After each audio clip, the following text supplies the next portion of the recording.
সর্বগুণ সম্পন্ন সজনে পাতা নিয়মিত খান, শরীর সুস্থ ও সতেজ রাখুন। সজনে ফুলের সঙ্গে আমরা সকলেই পরিচিত, তবে সজনে পাতা যে একটি আদর্শ ঔষধি গুণ সম্পন্ন শাক তা আমরা হয়তো অনেকেই জানি না। সজনে শাককে আয়ুর্বেদ শাস্ত্রে অলৌকিক শাক বলে। সত্যি সজনে অলৌকিক গুণ সম্পন্ন শাক। সজনে পাতার মধ্যে রয়েছে বিপুল পরিমাণে খনিজ পদার্থ ও vitamin. Potassium, calcium, magnesium, zinc, vitamin A, vitamin C এগুলো ছাড়াও প্রোটিন ও কার্বোহাইড্রেটও আছে এতে। অনেকগুলো পুষ্টি একসঙ্গে থাকার কারণে এটি শরীরের রোগ প্রতিরোধ ক্ষমতা বৃদ্ধি করে।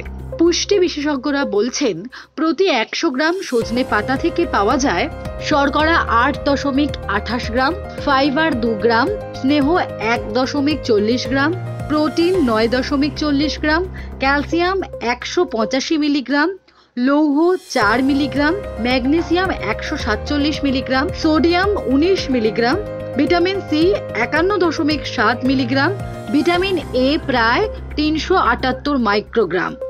স্বাভাবিক কারণেই সজনে শাকের পুষ্টিগুণ অনেক, কিন্তু আমরা অনেকেই সজনেকে শাক হিসেবে জানি না। সজনে শাকের পুষ্টিগুণ ব্যাখ্যা করে বলা হয়েছে, এটি রোগ প্রতিরোধে সহায়তা করে, প্রদাহনাশক হিসেবে কাজ করে অর্থাৎ শরীরের বিভিন্ন ব্যথা দূর করে, পরিপাক তন্ত্রের বিভিন্ন সমস্যা যেমন খাবার সহজে হজম না হওয়া, পেটে অতিরিক্ত গ্যাস জমে থাকা, বুক জ্বালা ইত্যাদি সমস্যা কমাতে সাহায্য করে, হাড় ও দাঁতের সুরক্ষায় ভূমিকা রাখে, কোষ্ঠকাঠিন্য দূর করতে সাহায্য করে। সজনে পাতাতে রয়েছে ভিটামিন সি, যা অ্যান্টিঅক্সিডেন্ট হিসেবে কাজ করে। সজনে পাতায় রয়েছে ভিটামিন এ, যা চোখ ভালো রাখতে সাহায্য করে, ত্বকের সংক্রমণ, মূত্রনালী সংক্রমণ এবং হজমের সমস্যার বিরুদ্ধে লড়াই করতে সাহায্য করে এটি। সজনে পাতা নানা উপায়ে খাওয়া যায়। অনেকেই রান্না করে খান, তবে রান্না করলে ভিটামিন সি অনেকটা নষ্ট হয়ে যায়।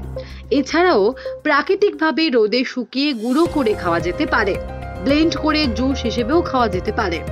তবে এক নাগারে 12 থেকে 13 দিন খাবার পরে অন্তত 3 থেকে 4 দিন সজনে শাক খাওয়া বন্ধ রাখার পরামর্শ দিয়েছেন Ayurveda Acharya Shibkali Bhattacharya. Bureau report, Durnibar Bangla news.